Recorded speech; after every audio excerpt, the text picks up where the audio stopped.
क्या सर, अब बहुत सारे बच्चे ये सोचते होंगे कि सर मैं ओवरेज हो रहा हूं, मैं ये हो रहा हूं, मैं क्या करूं, मुझे क्या करना है, मेरे को कोई दिशा दिखाओ। तो बच्चों मैं आपसे सिर्फ इतना ही कहूंगा, ये आप चाहे मेरे बैच बेचने पे ले जाओ या कहीं भी, जरूरत नहीं है कि आपको बैच ही खरीदो।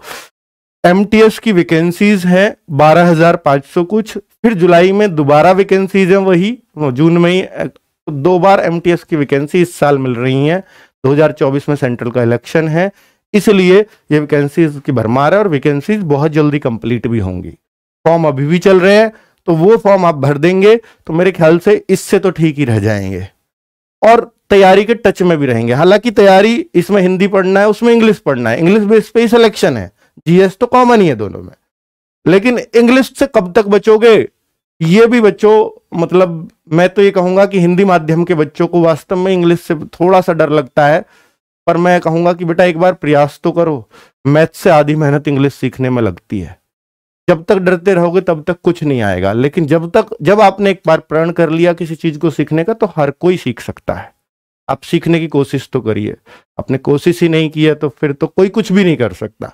ठीक है, आज ये कहते हो कि सर मुझे इंग्लिश नहीं आती, आप एक बार ये बताइए कि आपने इंग्लिश को सीखने का प्रयास ही कब किया और कितना किया है।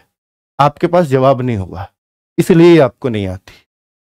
आप कोशिश करिए। मेरे पास भी एक बेहतरीन टीचर है और भी बहुत सारे बेहतरीन टीचर्स हैं। ठीक है, मैं लेकर के आ रहा हूं जो हिंदी माध्यम के बच्चे हैं, स्पेशली उनके लिए उस टीचर को लाया हूं, विपिन भाटी सर। बिल्कुल अपने आप भी सरकारी स्कूलों से पढ़ करके इंग्लिश सीखिए, वही संघर्ष जानता है कि क्या होगा, बच्चों के सामने आती हैं अपॉर्चुनिटी। तो ठीक है बच्चों, तो कुल मिलाकर के आप देख लीजिएगा, हम लोग प्रयास कर रहे हैं। अगर आपने एमटीएस के लिए इंग्लिश सीखी है तो आपके ऑप्शन बहुत सारे खुल जाते हैं, सीएचएसएल भी खुल जाता है, सीजीएल भी खुल जाता है, सीपीओ भी खुल जाता है। इसकी वजह से, इंग्लिश ना सीखने की वजह से सारे ऑप्शन बंद हैं।